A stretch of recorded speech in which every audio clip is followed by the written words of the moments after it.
राजस्थान का रुख कर लेते हैं, जहां से आज सियासी गलियारों से कुछ बड़ी खबरें आई। राजस्थान में गहलोत और पायलट गुट का एक बार फिर पुराना सियासी टकराव शुरू हो गया है। राजस्थान में कांग्रेस की कमान किसके हाथ में हो, इसको लेकर चर्चाएं तेज है। प्रदेश अध्यक्ष को लेकर चल रहे मंथन के बीच गहलोत और पायलट गुट एक बार फिर से एक्टिव नजर आ रहे हैं। बड़ी खबर इससे जुड़ी सामने आ रही है। गहलोत और पायलट के बीच जुबानी जंग एक बार फिर से तेज हो चली है और इससे पहले भी कई बार राजस्थान की सियासत में देखा गया है कि दोनों गुटों में बयानबाजियों को लेकर टकराव इतना कि पायलट के पार्टी छोड़ने तक की नौबत आ गई थी। फिलहाल गहलोत के बयान पर एक बार फिर पायलट गुट हमलावर है। पायलट गुट के नेता अशोक गहलोत को चुनौती दे रहे हैं। पूर्व मंत्री रमेश मीणा का नवभारत पर बड़ा बयान। गहलोत ने कांग्रेस का बंटाधार किया, फिर भी पीछे पड़े हुए हैं। गहलोत 3 बार मुख्यमंत्री बनाए गए, तीनों बार कांग्रेस हारी है। जो पायलट गुट के नेता हैं वो सचिन पायलट के समर्थन में आ रहे हैं। सचिन पायलट ने भी सफाई दी थी कि मैं 25 साल से राजनीति में हूं और कई उलटफेर और सबकी चाल देख चुका हूं, समझ चुका हूं। हाल ही में अशोक गहलोत ने पायलट के खिलाफ बयान दिया था। उन्होंने 25 सितंबर 2022 की घटना का जिक्र किया, जब गहलोत को कांग्रेस अध्यक्ष बनाने की बात थी और राजस्थान सरकार की कमान पायलट को देनी थी। एक बार फिर राजस्थान में चुनावों से पहले ही कांग्रेस संगठन को मजबूत करने की तैयारी में जुटी हुई है, लेकिन कयास है कि पायलट को कमान सौंपी जा सकती है इस बार।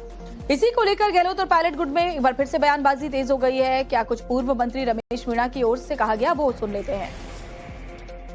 मंत्री रमेश मीणा इस वक्त मेरे साथ बातचीत के लिए मौजूद है। रमेश मीणा साहब, जिस तरीके से पूर्व मुख्यमंत्री अशोक गहलोत हालिया बयानबाजी कर रहे हैं, आपने तो ये तक कह दिया कि मेरा नार्को टेस्ट करा लो, हमने 10 करोड़ रुपए लिए। तो जब मैं भी मानेसर गया था तो हमारे ऊपर, मेरे ऊपर, मैं मेरी बात करूंगा कि भाई 10-10 करोड़ रुपए विधायकों को दिए हैं। यदि मैंने 10 करोड़ रुपए लिए हैं तो ये चैलेंज के साथ कहता हूं मुख्यमंत्री जी को कि भाई मेरा नार्को टेस्ट करवा लें और उनका भी नार्को टेस्ट करवा लें कि उन्होंने कौन कौन विधायक को, बीटीपी, बीजेपी, निर्दलीय विधायकों को कितने पैसे दिए। इस बात का खुलासा हो जाएगा, क्योंकि एक जो राजनीति की हमने ईमानदारी से की है। राजस्थान में मंत्री रहे, पिछली बार हम खाद्य आपूर्ति मंत्री रहे, ग्रामीण विकास पंचायत राज रहा। कोई माइका लाल कहते कि रमेश मीणा ने 1 रुपया खाया है तो राजनीति तो बहुत दूर आप कहोगे जो करने के लिए तैयार है। तो जब गंभीर आरोप हमारे ऊपर लग रहे हैं तो हम क्या जवाब नहीं देंगे उनको? वो उनकी मर्जी चलाते रहेंगे। कांग्रेस को का बंटाधार कर दिया उन्होंने, फिर भी पीछे पड़े हुए हैं। अभी बंटाधार कैसे मान रहे हैं? आपको लगता है कि अगर लीडरशिप सचिन पायलट को सौंपी जाती पिछले चुनाव में तो रिपीट होती है सरकार? बात अशोक गहलोत जी की है कि 3 बार पार्टी ने 3 बार मुख्यमंत्री बनाया, तीनों बार पार्टी चुनाव हारी, सरकार रिपीट क्यों नहीं हुई? ये बड़ा मुद्दा है। ये भी बताइएगा, आप जब कांग्रेस लीडरशिप ये कहती है कि पूरी कांग्रेस राजस्थान में एकजुट है, उसके बावजूद बार बार मानेसर कांड का जिक्र अशोक गहलोत क्यों कर रहे हैं? क्या मंशा मानते हैं? अब ये तो पार्टी लेवल का मामला है, हमारे नेताओं का मामला है, ऊपर लेवल का वो जाने। हमारी बात हमसे आप करेंगे, उसका सवाल का जवाब देंगे। वो ये भी कह रहे हैं बार बार कि जो रिवोल्ट था 25 सितंबर का, वो कांग्रेस आलाकमान के खिलाफ नहीं था, सचिन पायलट के खिलाफ था।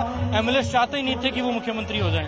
ये तो उनकी गढ़ंत कहानी है कि भाई वो एमएलए नहीं चाहते थे।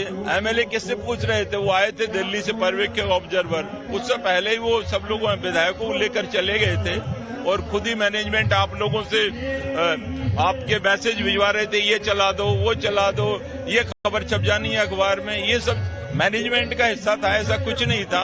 उन्होंने आला कमान के आदेश की अवहेलना की।